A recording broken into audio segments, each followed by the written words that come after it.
ایک بزرگ کے بارے میں آتا ہے، جب سے انہوں نے ہوش سنبھالا تو انہوں نے لیلۃ القدر کو پایا.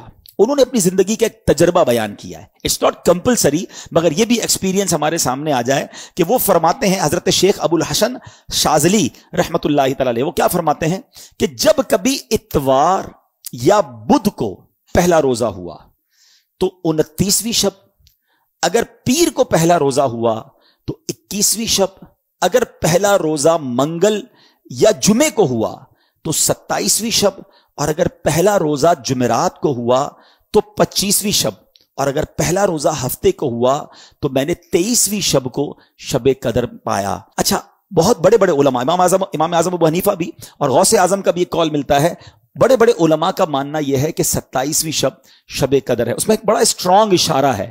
یہ لیلۃ القدر سورت میں ہی لیلۃ القدر آیا 3 بار، ٹھیک ہے، انا انزلناہ فی لیلۃ القدر وما ادراک ما لیلۃ القدر لیلۃ القدر خیر من الف شہر. کتنی بار آیا؟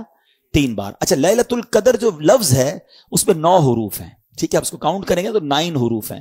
9 ملٹیپلائی بائی 3 27. تو کچھ علماء کہتے ہیں یہ اشارہ ہے کہ 27ویں رات جو ہے وہ شب قدر ہے. بہرحال یہ ساری باتیں کرنے کا مقصد یہ ہے کہ اس رات کو سمجھیے، اور ان 5 راتوں میں ہم نے انشاءاللہ عبادت کرنی ہے، اور اس رات کی کچھ علامتیں بھی بیان کی. دیکھیں نبی پاک نے کتنا بڑا احسان کیا کہ بہت ساری ہمیں نشانیاں بھی بتا دی. اس رات کے سمپٹمز کیا ہیں؟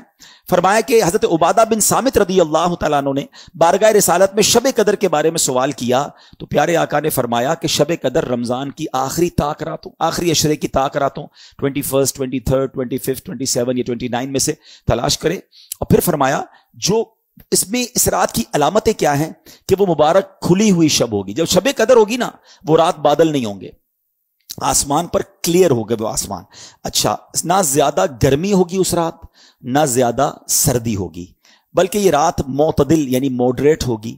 اس میں چاند کھلا ہوا ہوگا، شیطان کو آسمان سے ستارے نہیں مارے جاتے. کبھی کبھی آپ دیکھتے ہیں کہ سٹار ٹوٹ رہے ہوتے ہیں نا، نظر آتے، کبھی کبھی نظر آتے ہیں، یہاں تو نہیں، شہر میں گاؤں میں نظر آتے ہیں، لیکن اس رات کو شیطان کو ستارے نہیں مارے جاتے. اور یہ بھی بتایا کہ اس رات کے بعد جو صبح آتی ہے، اس رات یعنی صبح جو سورج نکلتا ہے وہ بغیر شعاؤں کے طلوع ہوتا ہے، یعنی سورج ایسے نکلتا ہے جیسے 14ویں رات کا چاند ہوتا ہے. تو جو لیلۃ القدر کے بعد کی صبح ہوتی ہے، اس سورج کی بھی یہ نشانی فرمائی گئی. اور بعض علماء یہ بھی فرماتے ہیں کہ اس رات جو ہے سمندر کا پانی میٹھا ہو جاتا ہے.